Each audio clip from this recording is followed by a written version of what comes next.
angry words, oh, let them never from the tongue unbridled slip.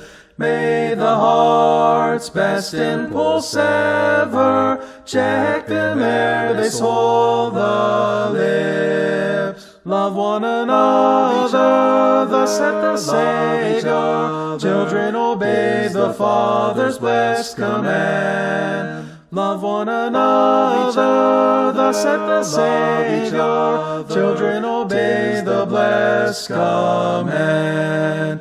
Love is much too pure and holy, friendship is too sacred far, for a moment's reckless folly thus to desolate and mar. Love one another, thus saith the Savior. Children, obey the Father's blessed command. Love one another, thus saith the Savior. Children, obey the blessed command.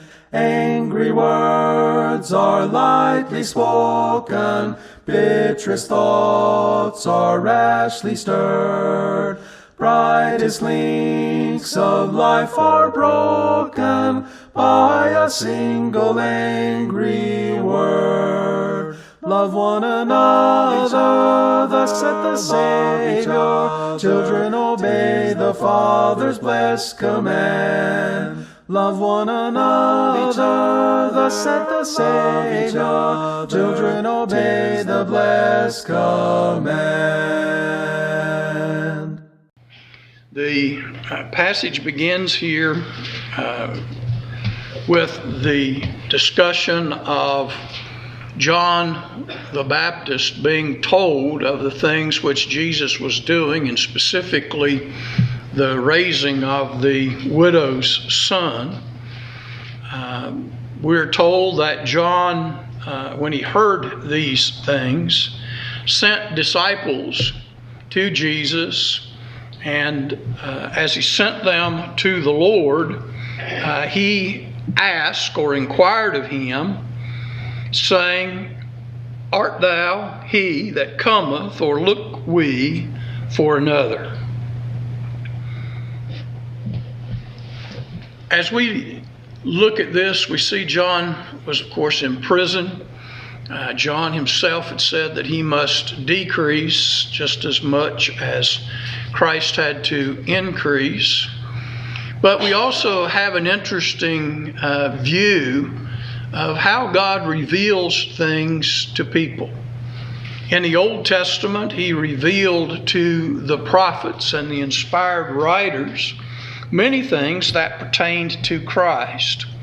But as Peter speaks about that, he says that the prophets inquired as to the things that they were writing, and they were told that it was not for them. Even the angels desired to look into the plans of God. And so even though the prophets and even so people had certain insight, it did not necessarily mean that they had a clarity of the things which was yet to come. Now, in regards to the prophets writing about the destruction of Jerusalem and the need of the people to repent of their sins, they had a clear understanding of that, but at the same time they had little knowledge of who and how the Messiah would come. And of course, they had created their own interpretations in the sense that, they were looking for someone who would deliver them from their enemies and subdue the earth before them. And so we're told that John had the Spirit even from his mother's womb. And when Mary and Elizabeth met, John the Baptist, we're told, leapt in his mother's womb in the presence of Jesus.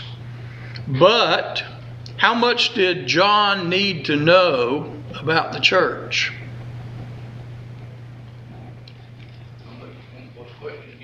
How much did John the Baptist need to know about the church? Didn't need to know anything. Why? He wasn't going to be a part of it. He didn't have to know a lot about the establishment of the church because he wasn't going to be a part of it. What was his job? To prepare the way for the Lord, to make people ready for when Jesus came. And so sadly, even though he was given a great honor of acknowledging the coming of Jesus and warning the people and calling them to repentance, he was not going to be in the kingdom. He said the kingdom was at hand, but he wasn't going to be around long enough to enter into it. Now, I'm not sure he knew himself what was going to happen to him, and perhaps he even expected to be a part of the kingdom. And so again, we see certain things were kept from him that he did not need to know, and therefore he was not given to know or to understand. And we see that clearly in John not having been fully explained. Now, God said, the one that you baptize and you see the Spirit light on and remain, that was his sign that this was the Messiah. And he saw that happen. The people of Israel had come up with all these other concepts, and the Messiah to them was going to be some kind of military genius. That's kind of the way they saw it. Being a descendant of David, they couldn't help but think, no doubt, that the work of the Messiah, if he was anything like David, he most certainly would be able to lead the people of Israel into battle. But when people talk to John about what the Messiah is doing, he's just going from city to city, and he's preaching about morals, and he's talking about the kingdom, and the kingdom is going to be at hand, that it's coming. But John doesn't see what he expects. He doesn't see Jesus building up any military force. He doesn't see Jesus setting himself really at odds with the Roman people. And so as he listens to the things that Jesus is doing, again, it's not what he expected him to be doing. And so he sends representatives to ask him the question, are you really the person that we've been looking for, or should we be looking for somebody else? And so in this particular sense, we see even John the Baptist having a little bit of doubt in the things that Jesus was doing and that God had planned. And so in times of crisis, and especially with him being in prison and Jesus not really doing what he thought he was going to do, John naturally had some doubts. He questioned whether Jesus really was the one that they were looking for. When Peter was challenged, even though he said he wouldn't deny Jesus, I'll never deny you. Jesus said that night, you'll deny me 3 times, and that's exactly what he did. And so again, having limited knowledge, Peter had limited knowledge. He didn't really understand. The disciples didn't fully understand about Jesus' death, burial, resurrection, all of that. And so John had his doubts as to what Jesus was doing. However, Jesus knew what he was doing. And so in answer to the question that John's disciples, it says, in that hour he cured many of diseases and plagues and evil spirits, and on many that were blind he bestowed sight. And he, that is Jesus, answered and said unto them, Go and tell John the things which ye hear and see, which you have seen and heard. The blind receive their sight, and the lame walk, and the lepers are cleansed, and the deaf hear. And the dead are raised up, and the poor have good tidings. preached to them. And so, again, this is the answer that Jesus gives to John the Baptist.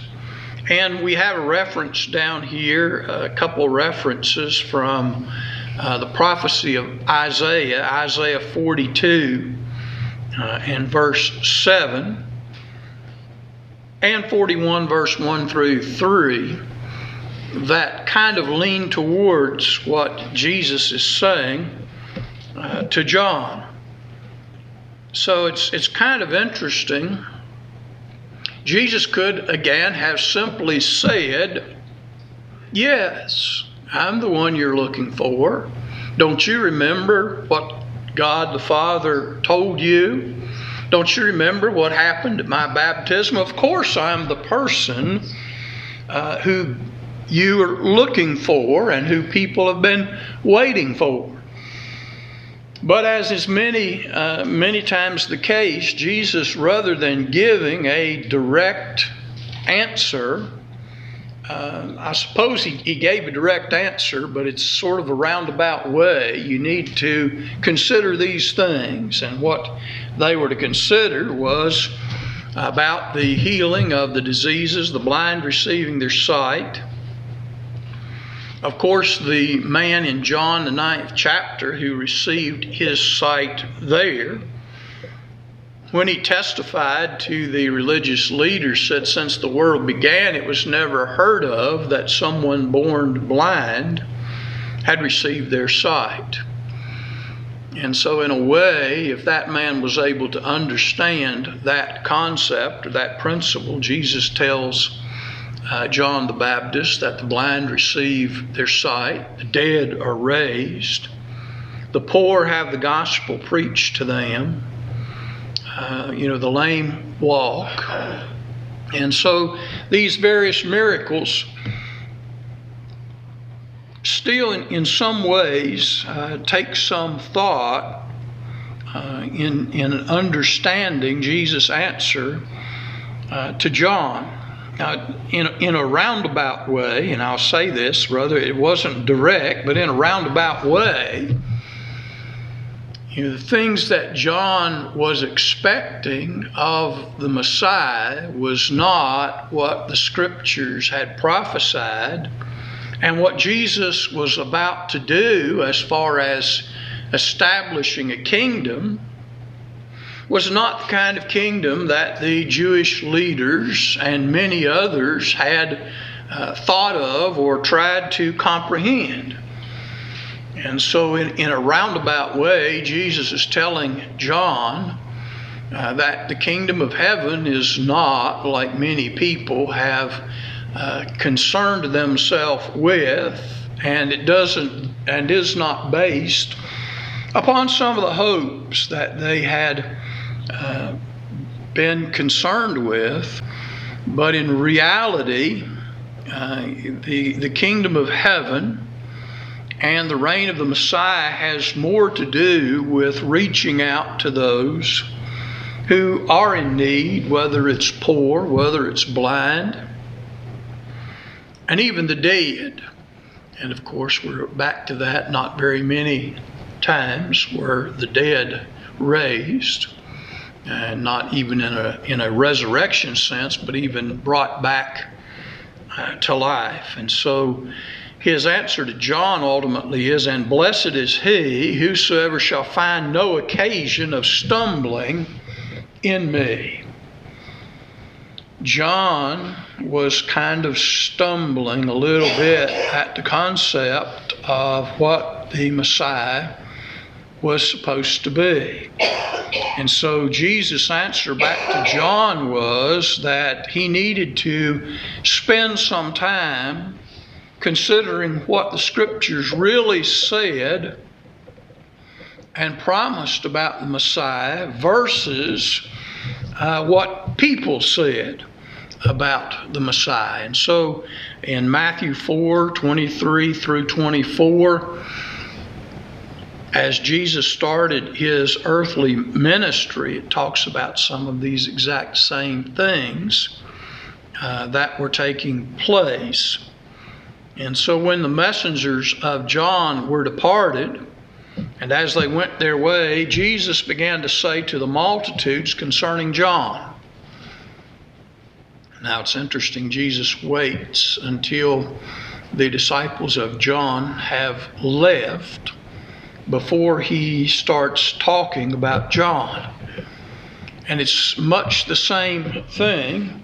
Those people there who witnessed what John's disciples asked, no doubt were concerned with the same question. Well, if John questions about him, maybe we ought to question about him.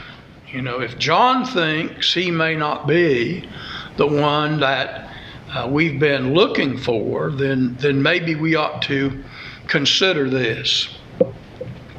And so after they had departed, so that there would be no discussion to take back about John, that John would know that Jesus was talking about him specifically. He waits till they leave, and he talks about the ministry of John. You know, again, either John was wrong or John was right in questioning Jesus. And of course, if John was wrong, that needs to be cleared up as to why John was mistaken. And of course, if John is right in questioning Jesus, then maybe he isn't the person that they think he is. And so Jesus needs to address the question. Now, again, John gets that answer, and we have to remember John's not coming out of prison, right? Jesus knows what's going to happen to John, right? So Jesus could have said many things about don't concern yourself with the Messiah and the kingdom because you aren't going to be around anyway. Well, that's again probably not the best explanation to give John to tell. You know, he may have known he was in difficult straits, but maybe he was expecting to have some opportunity to be released. But Jesus knew, and so after his disciples were gone, Jesus began to ask the disciples questions about John and his ministry. And he asked him a question: what went ye out into the wilderness to behold or to see? And his question is a reed shaken with the wind. You know, was Jesus somebody who just kind of, or John, was he somebody who just kind of went back and forth, whichever way the wind blew? Is that what you went to see? Was that the man that you saw who was not stable? And of course the answer, you might be led to believe that, you know, they just all jumped in line and accepted John. But here Jesus makes it clear that the Pharisees, the traditionalists, the ones who had both the written law and their oral law, again, we're told they rejected for themselves the counsel of God, being not baptized of him. And so we see that they did not jump in line. And this gives us some insight to later on when Jesus said, they asked him questions. He said, okay, I will ask you a question. If you answer that, I'll answer yours. And he said, the baptism of John, was it from God or man? And of course, they had to get off onto the side and say, well, if we say it's from God, then he's going to say, why didn't you, again, comply? And if you say it's from men, then they're going to say that they believed he was a prophet. So again, it was a no-win scenario. So their answer was, we cannot tell. And then Jesus says, well, if that's the case, then I'm not going to tell you what it is that you're wanting. So we see here that, again, John has his place. He fulfilled his purpose. He was a great man. We don't want to downplay the part that he played in preparing the way for the Lord. Many of the successful things that Jesus did were built upon the foundation that John the Baptist laid. But John had his work and Jesus had his, and they're two different works. And we see that in this, the average person, the people on the street, the publicans, the sinners, they saw in John's teaching the things of God, and likewise in Jesus' teaching. And so, again, they justified God. But on the other hand, the Pharisees and the lawyers justified themselves. They were content with, again, keeping their rules and their customs and all that, and that's all they needed. And so, in doing, they rejected for themselves the counsel of God. And so this is part of that division between the people and religious leaders. And as it goes on, Jesus tells us from the days of John the Baptist until now, and that would be a period leading up to about 3 years, the kingdom of heaven suffered violence, and men of violence take it by force. Again, alluding to what Jesus said about the Pharisees and the lawyers. They were trying by force to snatch the kingdom, in essence, out of the hands of Jesus. And this, Jesus kind of boils it down to its simplest things. From the time of John the Baptist, when he began to warn the Pharisees and the lawyers of their need to repent and of the judgment which was coming, the religious leaders again tried to wrestle the kingdom out of the hand of John the Baptist. They tried to wrestle the things out of the hand of Jesus. They were trying by force. And Herod had John imprisoned, and eventually he will be beheaded. And the religious leaders will see to it that Jesus gets crucified. I mean, these are violent people. There is a great deal of violence. And so the description that we have here in these passages is kind of a city besieged and trying to, just like the Romans put a siege around Jerusalem and ultimately by force conquered and overcame it. That's kind of the picture that we have here of the kingdom of heaven. And we see this as we go along after the resurrection of Lazarus. The people begin to believe more and more on Jesus, and these religious leaders are having less and less impact on the people. And they start saying, well, if we just leave him alone, all men are going to believe on him, and the Romans are going to come and take away our place in the nation and give it to him. That's what they were really saying. And so they began to plot how they could not only put Jesus to death, but they want to put Lazarus to death also. And so again, there's violence. And if they were people of the Scriptures, and if they did understand the prophecy of Daniel and the prophecy of the weeks, we said this in other lessons, but if they looked at the prophecies and understood what they meant, then they pretty much knew that the time for the Messiah was there and the time for the coming of the kingdom was there. And so it really was a matter of fighting and wrestling and striving for who would have control of the kingdom. And of course, these religious leaders, they were picturing again the nation of Israel excelling and exceeding over everybody else.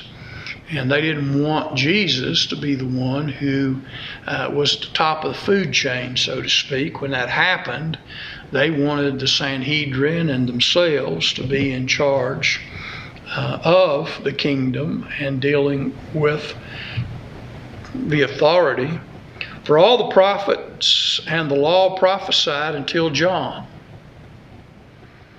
John is, and John was, an Old Testament prophet. He was the last, really, of the Old Testament prophets. And the law, that is the books of Moses and what was said in Moses concerning Jesus, as well as all that the prophets said, all the way up to John, were prophesying about the things which were yet to come. But again, after Jesus had came to earth, and after he began his ministry, he ultimately, through his death, burial, and resurrection, brought the forgiveness of sin and the establishment of the church on the day of Pentecost. And so Jesus says in verse 14 there, and if ye will, or if you're willing to receive it, this is Elijah, or that is the fulfilling of the prophecy that Elijah was to come. And Jesus says, he who has ears to hear, let him hear. Accept that the prophecy concerning the coming of Elijah, who would precede the kingdom, this is the prophet. He came in the spirit of Elijah. We learn about that in Luke early on. And so he says, but whereunto then shall I liken the men of this generation, and to what are they like? It's like children sitting in the marketplace, and who call out one to another as their fellows, and say, we piped unto you, and you did not dance. We wailed, and you did not weep. And that's kind of a strange thing, but the idea here is that people had their preconceived notions, and they thought that they could control that. In other words, we piped, we played an upbeat tune, and you didn't dance to that. We thought you should dance, so you didn't dance. So we tried to give you something that was mournful, and you didn't weep. So Jesus said people had their preconceived ideas. They thought they were in control, and they wanted to influence these religious leaders, the Pharisees and the scribes, the lawyers. They wanted people to dance to their music.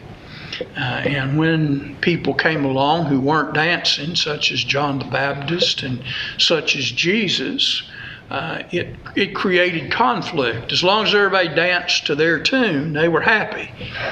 It's like children playing in the marketplace.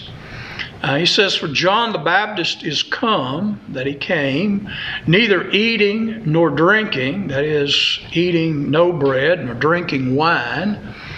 His meal was locust and wild honey. And ye, and one version says, they say, he hath a demon. John lived in camel's hair. He probably had long hair out in the wilderness. His food was locust and wild honey. And I sometimes get a picture of him again in the wilderness trying to rob the bees of their honey and getting stung. All those kind of things. But people would sort of stand at a distance and say, he's not like us. There's something wrong with that boy. There's something just not quite right about that boy. And they tried to figure him out, but they really couldn't. They had their expectations.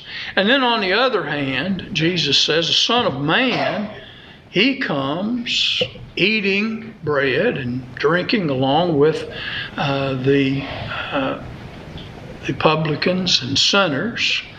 And they say that he is a gluttonous man and a winebibber, a friend of publicans and sinners. Jesus says wisdom is justified of all her children by her works. So the proof is in the pudding, in the eating of the pudding, I guess. So, again, these religious leaders, as part of all of that, had preconceived notions.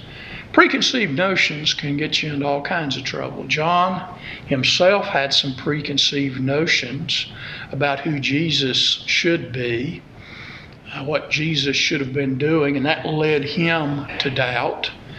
the religious leaders of that time, the Pharisees and the lawyers, they had their preconceived ideas, and again, Jesus didn't match that. The fact that he would eat with publicans and sinners, as tax collectors and people who again, weren't being faithful to the law of Moses as they saw it. They had long since kind of cast them off to the side and had little or nothing to do with them. And so they wanted to make Jesus like them. But then on the other hand, when John abstained from that and lived a different lifestyle than that, they didn't listen to him either. They weren't interested. They said he had a demon. So John the Baptist had a demon, and Jesus was just a drunk. He loved to eat too much, and he was a drunk. He drank too much wine. He spent too much time with the publicans and the sinners. But there is wisdom in all of that. God's wisdom ultimately shows itself. There was wisdom in sending John. There was wisdom of God in what John did and what he accomplished. There was wisdom in the things that Jesus came and did. And as we say, hindsight's 20/20, and anyone who can read and study the scriptures can see how that each person played the role that God had given them to do in preparing that. And so he began to upbraid many of the cities, we're told here, for their lack of repentance. He speaks woe unto them, for if the mighty works that were done in your cities, again, they would have been done in Tyre and Sidon, they would have repented long ago in sackcloth and ashes, yet the religious leaders were not repenting of their sins, and they were leading the people astray. And they were not, because of their preconceived notions and ideas, because neither John the Baptist nor Jesus was who they thought they should be, or they didn't feel their preconceived notions, they overlooked many of the wonderful things that Jesus did. We know that John did no miracles, but Jesus did. And so he says it will be more tolerable for Tyre and Sidon in the day of judgment than you.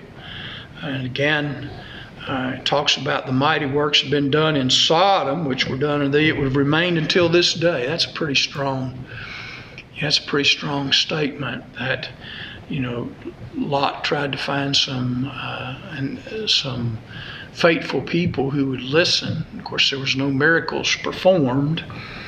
But Jesus said if the miracles which were done in his day, the miracles that he was doing, raising the dead, the blind seeing, the lame walking, if that had been done in Sodom, he says they would have repented a long time in sackcloth and ashes in the cities of Sodom. In closing this evening, we wish to thank you again for spending your time in study with us.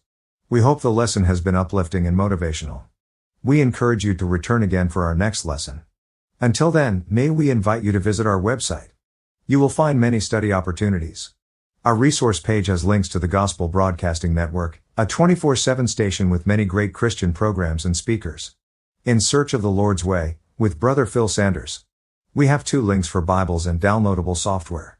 If you are looking to really expand your knowledge, perhaps you might like to try World Video Bible School, a college-level learning site free of charge. So, until next time, may God bless and keep you in His care as we walk together in His truth.